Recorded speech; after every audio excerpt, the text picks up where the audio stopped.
Okay, so let me tell you my secret of matching color. I don't, I never felt like I'm not a colorist like you are. So I never felt like I was great at color. And so for me, it was never about finding the right color. It was about finding all the wrong colors. I literally do a process of elimination when I'm doing color matching. Mm. I'll look at the head, and if I'm matching dark hair, the first thing I do is I pull out all the dark colors. I pull them all out, and then I'm like, these are way too light for that client. So then I'll look at all of these next to the client's head. Let's just say I'm doing one solid color. I look at them all, and I pick the worst one in my hand. And I'm like, well, it's definitely not that one. And then I'll look at them all again, and I'll go, well, it's definitely not black or the darkest brown.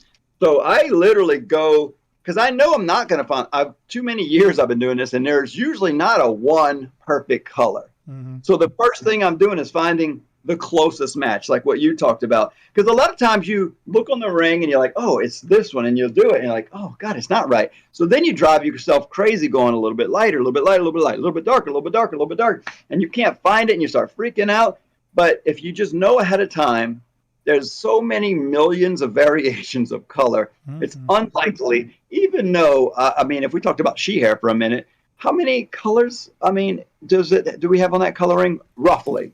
Isn't it close to 200? 180 something or 190 something? I don't It's know. the it's the most colorings of any extension company out there. So many And colors. we still can't match the color perfectly with 180, 90 colors. So it's not about matching it perfectly. You just keep eliminating until you get to the two or three that are really close. And then what do you do? Because I know you want to talk about that. So the two or three that are really close, I personally try to narrow it down to two colors. And then I say, does the client's hair live in between these two colors, or is it too close to one of them?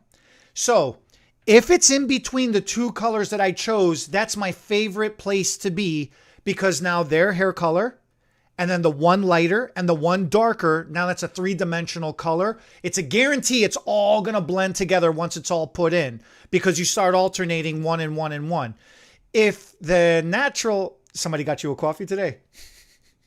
Oh If no, I'm the if the one color swatch is matching too closely to the client's color and the other color, whether it's the darker or the lighter one, is the one that's off, then I have to make a decision. And that decision is, what kind of a toner am I going to throw over this client's head after I put the extensions in? I know we always say do fresh color and then put the extensions after a fresh color, but right. I break the rules sometimes, and it's very situational. And I know if Jesse's watching this, she's going to laugh at me because she always says I say everything's situational. She says she's going to get me a t-shirt that says situational across it.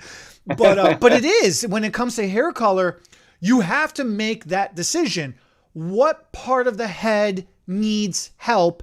That's the part of the head that needs a toner to help blend that all in, to marry or merge. Because we always say, when you put the extensions in, right? You put in 100 strands or 150 strands, or you put in a weft or two, and you always say you got to wash it 2-3 times because it's been in the package, it's nice and flat.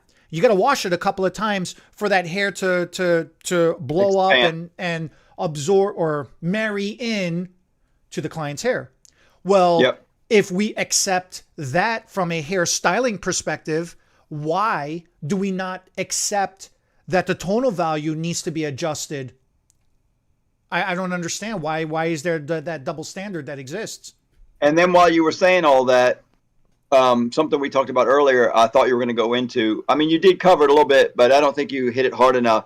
Order more than one color is what you're saying. Oh, so basically that's what it comes down to, is you got to make that decision. If I'm doing 3 packs of hair, 4 packs of hair, then I'll get 2 of one and 2 of the other.